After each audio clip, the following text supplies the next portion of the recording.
Hola, soy Maribel Paniagua y me da mucho gusto que quieras estar aquí en tu canal aprendiendo y repensando lo que hacemos desde el diseño universal y desde otras estrategias que nos ayuden a mejorar nuestra tarea docente. Hoy te quiero compartir un video sobre el diseño universal y sobre una de las pautas del diseño universal que es las directrices del DUA.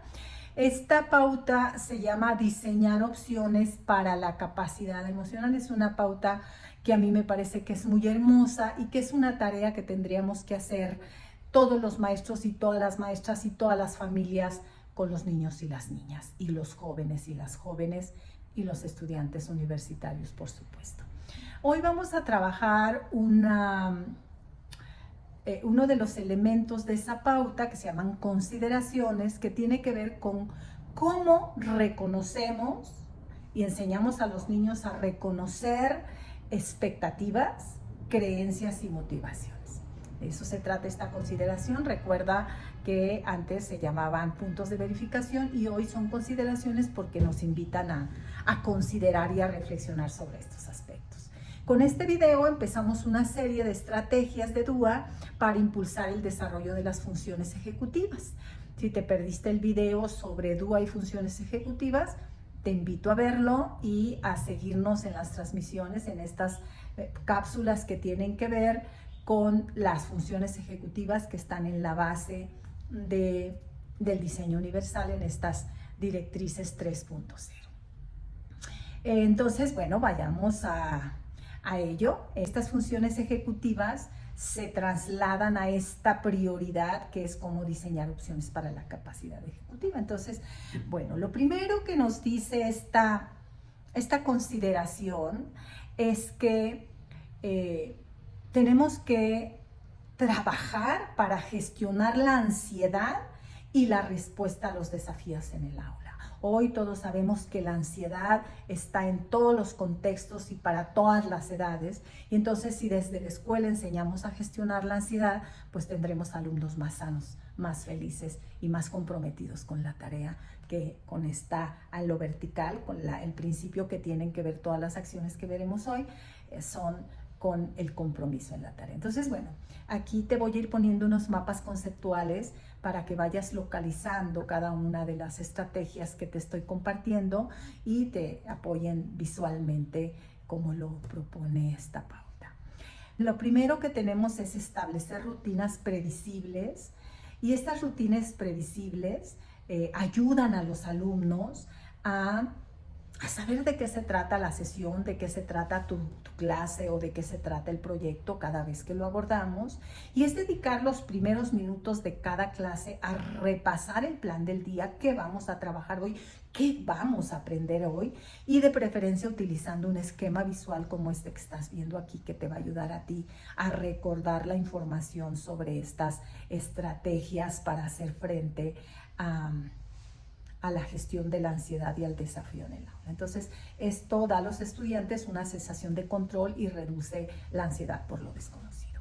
La segunda estrategia para trabajar la ansiedad y la gestión de las emociones en el aula es practicar técnicas de relajación. En este video tenemos una serie sobre mindfulness para todos que te puede ayudar si decides trabajar este aspecto, y consiste en hacer ejercicios de respiración y relajación antes de las actividades desafiantes, sobre todo. Ojalá que los maestros de matemáticas, los maestros de ciencia, los maestros que estamos enseñando a leer a los niños y a las niñas podamos dar un momento para la respiración, y antes de un examen o de una tarea difícil, guiar a los estudiantes a través de una breve sesión de respiración profunda que nos equilibra y nos relaja y nos prepara para estar más relajados. También en este canal hay algunas respiraciones de mindfulness que te pueden ayudar. El tercer asunto es desglosar las tareas, sobre todo las tareas más complejas, las que generan más angustia, más ansiedad, en pasos más pequeños. ¿Cómo lo podemos hacer? Pues el análisis de tarea es una manera, es dividir tareas complejas en partes manejables, y es presentar este proyecto grande o esta tarea o este proyecto que el alumno tiene que preparar para el fin de semestre en una serie de etapas más pequeñas, de preferencia de manera visual, donde los estudiantes pueden ver cómo van a llegar a esa tarea y tal vez tiempos de entrega intermedios. Esto evita que los estudiantes se sientan abrumados, ansiosos y rebasados emocionalmente. Luego tenemos modelar estrategias de afrontamiento. ¿De qué se trata las estrategias de afrontamiento? Justamente se trata de cómo respondemos emocionalmente pues a las demandas de la vida. Y entonces, pues esto tiene que ver con gestionar la ansiedad frente al desafío. ¿Y cómo hacerlo? Pues uno es hablarnos en voz alta sobre cómo nos podemos enfrentar a un problema difícil o a una situación estresante. Podemos nosotros, los maestros y las maestras, animar a los estudiantes a hablar en voz alta sobre cómo se sienten respecto a esta tarea y cómo en voz alta, cómo pueden ir resolviendo esta tarea. Entonces, este pensamiento en voz alta es un trabajo que nos ayuda a lidiar con la ansiedad, ¿no? Luego tenemos ofrecer opciones de flexibilidad. Las opciones de flexibilidad permiten que los estudiantes, y esto pues es algo que es parte del DUA siempre, elijan cómo quieren ellos completar una tarea, ¿verdad? Es dar estas opciones para que los alumnos se impliquen en la tarea y es estas opciones en cuanto al formato, al método, si lo queremos hacer por escrito, visual, oral, si queremos entregar un reporte a través de una grabación o a través de un video o a través de una indagación para que los estudiantes elijan lo que les resulte menos estresante. Luego tenemos crear un espacio seguro para el error. Esto es muy importante porque pues el error es parte del aprendizaje y la reflexión sobre él, pues por supuesto que ayuda, ¿no? Entonces, es como cómo hacemos que el error se normalice como parte del proceso y cómo nosotros podemos compartir nuestros propios errores cuando pensamos la clase, cuando planeamos el proyecto, etcétera, y utilicemos siempre un lenguaje que valore el esfuerzo y mejore de manera continua en lugar de solo resultados perfectos y sin errores. En esa misma tónica, el DUA nos orienta en esta consideración en el sentido de desarrollar estrategias concretas para aumentar la duración de la orientación a la tarea frente a los distractores. Esto es muy importante porque en las aulas lo que solemos hacer frente a los distractores es decir, pongan atención, cállense y siéntense, etcétera, ¿no?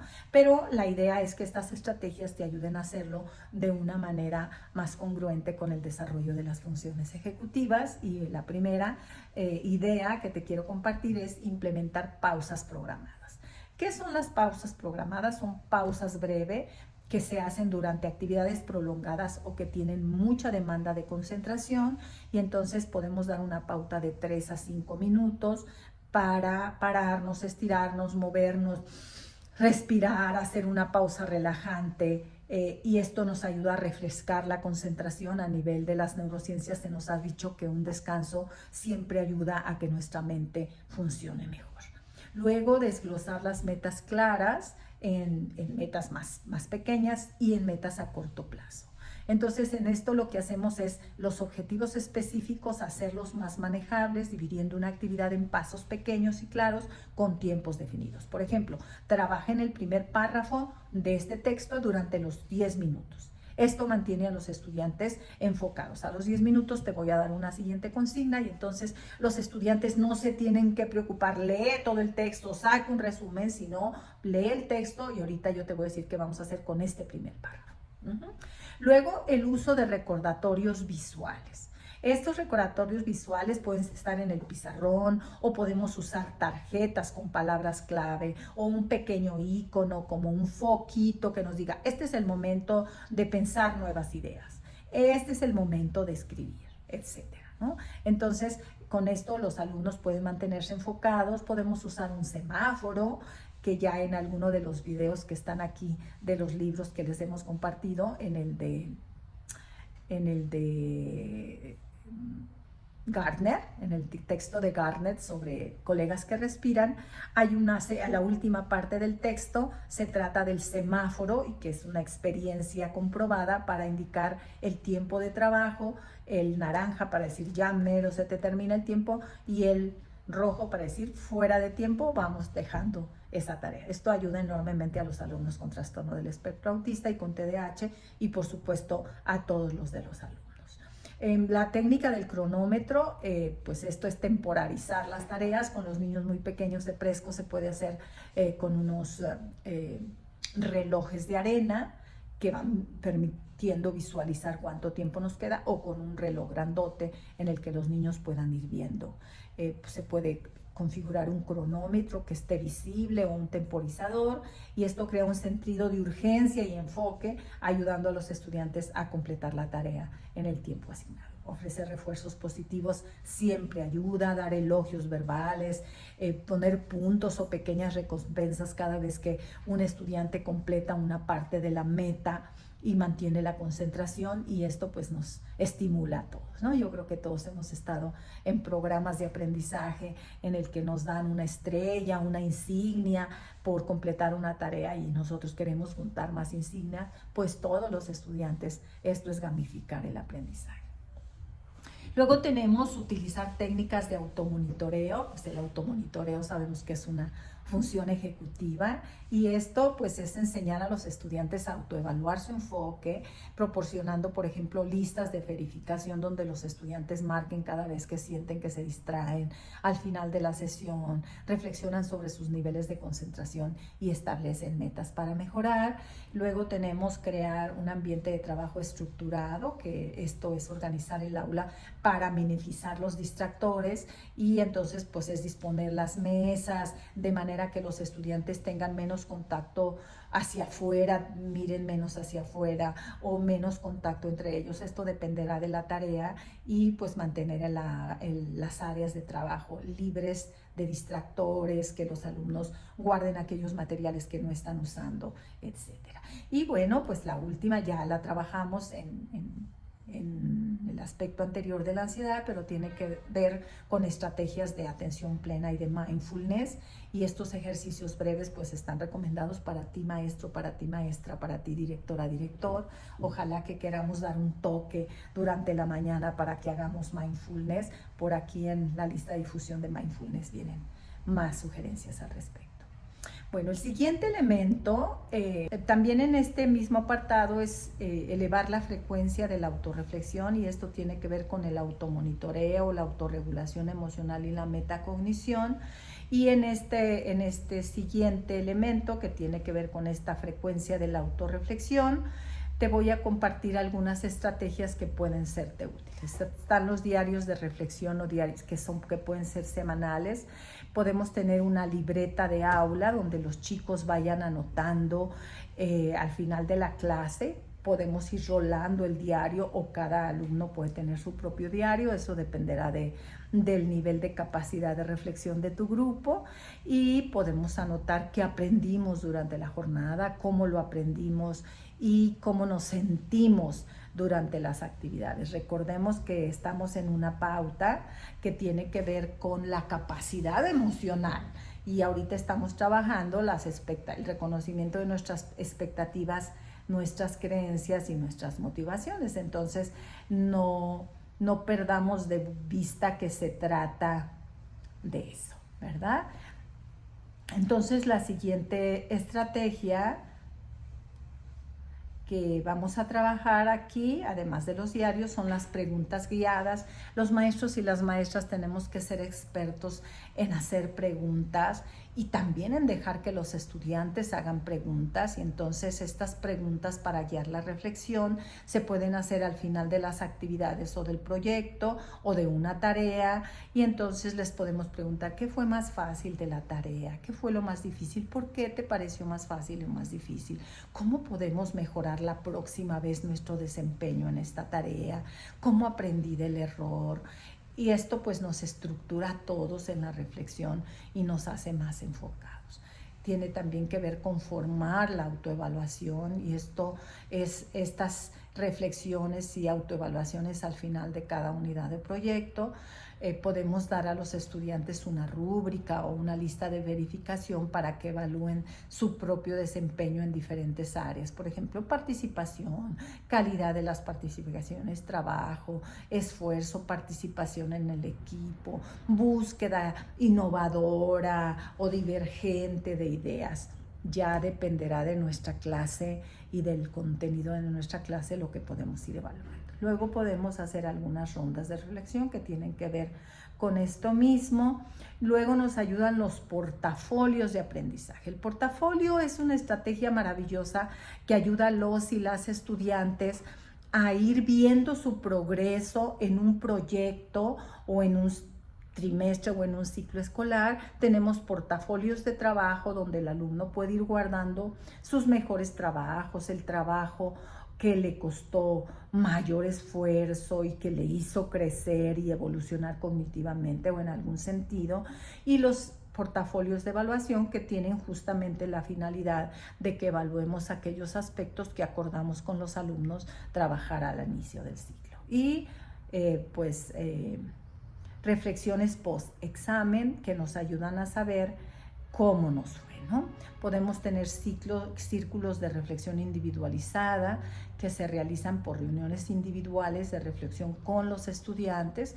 Es dejar, no sé, en nuestra clase, aun cuando sea en secundaria y en preparatoria o en la universidad, nuestra clase de 50 minutos, pues démosla de 45 para que dediquemos a algunos estudiantes unos minutos para la autorreflexión.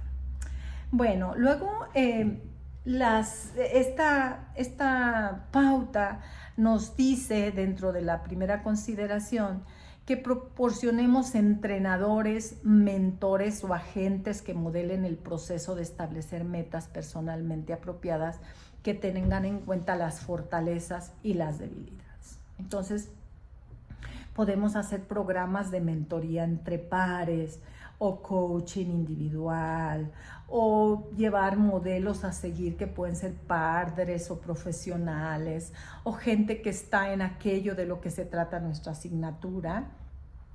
Y bueno, esto proporciona inspiración, que es un aspecto que está en esta pauta, y ejemplos concretos para llevar a cabo aquello pues que estamos trabajando.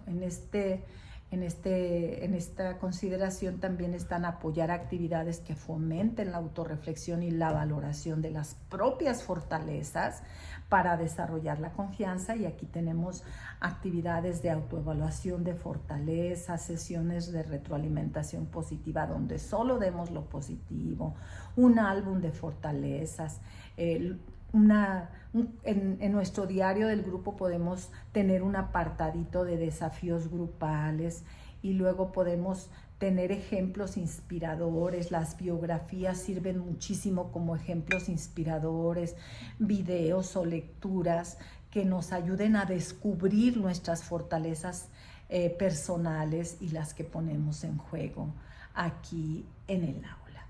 Y bueno, pues un último aspecto que tiene que ver con esta consideración de esta pauta es examinar las expectativas explícitas establecidas por el entorno y considerar cómo los sesgos pueden crear barreras. Hay un video de fundamentos neuropsicológicos del prejuicio que está aquí en el canal, que te puede ayudar a comprender mejor esta consideración. Pero bueno, voy a dejar algunas ideas para los directores en esta parte de cuidar qué sesgos pueden crear barreras. Los sesgos no son otra cosa que aquellas preferencias que por la estructura de nuestro cerebro hacemos, y aquellas exclusiones que hacemos de sujetos que a veces tienen que ver con su lenguaje, con su vestimenta, con su apariencia, con su nivel socioeconómico, etc. Entonces, las primeras recomendaciones que quiero dejar son para los directores de la escuela, que pueden implementar capacitación en conciencia de los sesgos, y aquí podríamos hacer sesiones de reflexión donde hablemos y descubramos nuestro sesgo, y luego análisis de las propias prácticas y revisión de las políticas escolares de inclusión o de exclusión, ¿verdad? Luego, la promoción de un entorno inclusivo. Los directores y las directoras pues son los responsables primeros de esta inclusión, y podemos diversificar estrategias de compromiso y ambientes de aprendizaje inclusivo. Y luego tenemos observación y retroalimentación de lo que ocurre en la escuela en todos los horarios, desde el ingreso, durante las clases, durante el recreo. La observación del recreo por el director es fundamental, y ahí podemos hacer incluso encuestas familiares que ya el INDEX nos las sugirió, para ver cómo las familias se sienten en la escuela, qué tan incluidos se sienten o qué sesgos detectan los niños y las familias que hay en la escuela. Y por supuesto, pues las normas colaborativas en una escuela son fundamentales. Luego, pues en la mentoría y apoyo, los directores tenemos la responsabilidad de pensar qué están necesitando nuestros estudiantes y cómo podemos apoyarlos para que se sientan emocionalmente mejor en la escuela. Por parte de los docentes, pues ya hemos dicho, la reflexión personal, los diarios reflexivos, las expectativas claras y equitativas, decirles a los alumnos qué esperamos de ellos, qué esperamos de todos, y tener consistencia en eso que esperamos para todos los estudiantes, diversificar las estrategias de enseñanza. Hay mucho material en este canal, pero sobre todo hay un resumen de un libro de Tomlinson sobre cómo podemos diversificar las estrategias, observarnos a nosotros mismos, grabar alguna de nuestras sesiones una vez al trimestre y reflexionar nosotros solitos o con ayuda de un colega sobre cómo estamos teniendo sesgos en nuestro grupo, cómo estamos dando privilegios o quitando privilegios a algunos de nuestros alumnos, e involucrar a los estudiantes, hacer reflexiones y conversaciones abiertas sobre cómo nos sentimos, si nos sentimos incluidos, si hay alguna cosa que esté pasando en el aula en la que nos estamos excluidos, y bueno, pues sensibilizar a toda la comunidad sobre la diversidad y la revisión continua de cómo los alumnos que llegan nuevos, que se incorporó a la escuela, que acaba de llegar, se va adaptando a la escuela. Y pues para estos alumnos dar tiempo, flexibilizar las evaluaciones, etc. Y bueno, pues todos y todas tendríamos que trabajar en la autoconciencia y la reflexión personal, que tiene que ver con esto que permite a los docentes crear entornos más inclusivos y equitativos. Con esto termino este video. Ojalá que estos elementos que te acabo de presentar te animen a la reflexión, te animen a la revisión de tu tarea. Este reto, esta pauta de diseñar opciones para la capacidad emocional, nos implica también a nosotros, también los maestros y los directores, las directoras, los supervisores. Tenemos que crear capacidad emocional en nuestros contextos. Ojalá que quieras empezar ya y empezar a tomar notas y a llevar tu propio diario de cómo te sientes en tu tarea docente y cómo haces que se sientan los demás. Gracias por estar aquí. Nos vemos en el siguiente video. Déjanos un like, déjanos un comentario y suscríbete si no lo has hecho.